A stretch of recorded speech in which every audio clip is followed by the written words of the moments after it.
If you have ever seen the Rugrats, then watching the Crayola Hallmark film Storybook Friends: A Little Christmas Magic is definitely going to be a very interesting experience because a lot of the voices are basically identical to the voices of Tommy and Chucky and Phil and Lil.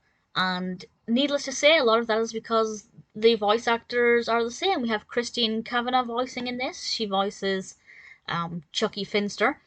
We also have Elizabeth Daly, who voices Tommy Pickles in the Rugrats. And we also have Kath Soucie, who voices Phil and Lil, and the voices are basically identical, so it's an exceptionally bizarre experience. But I decided to watch this partly because I didn't know Crayola ever made animations, or in line with Hallmark. This was released in 1998, but also because I like cute little Christmassy animations and I couldn't help myself. It's directed by Phil Barlow, Everett Peck, and Richard Reynes, written by Susan Americaner, and I've already mentioned most of the voice cast. We also have Gregg Berger, Dina Sherman, and Lynne Marie Stewart, and also Joe Guzaldo. And this is an adorable little tale, partly about friendship and sharing and giving and the meaning of giving at Christmas, but also about what to do if you get lost. We have one main character who is looking to make Christmas cookies, but he doesn't have any flour. So this journalist character, who I absolutely love, I apologize, I can't remember the names exactly. She advises that he borrows flour from his friends since he hasn't got any. And it's a lovely little message, quite a very direct in your face message about how it feels good to share with other people and how Christmas is a great time to give to other people. And that's lovely.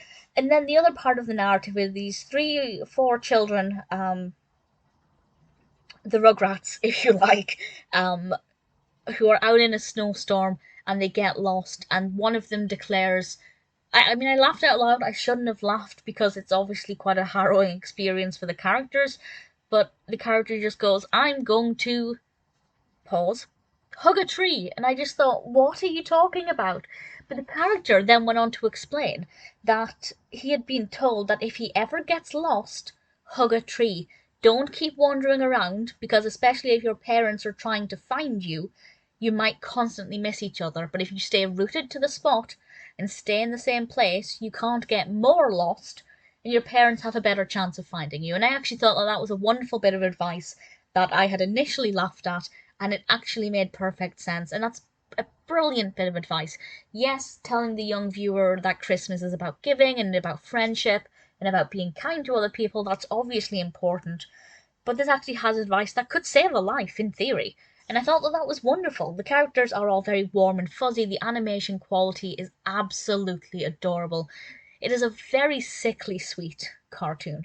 Very sickly sweet. And it works very well. It is precious. Just the whole listening to the Rugrats, but their faces are bears and other animals, and it's just so weird and very bizarre, but enjoyable, very cute. If you haven't seen it and you're curious, definitely give it a go. I don't have a child, but if I had a child, it's the kind of cartoon that I would be very happy to show them. It's sweet, it's innocent, it's wholesome, it's adorable, have some lovely, warm, fuzzy, important messages in there as well. I wasn't sure what to expect from Storybook Friends. I wasn't expecting the Rugrats. That's exactly what I got, but that is also with some beautiful messages and adorable animation. A little Christmas magic. It is just that. It is a little Christmas magic.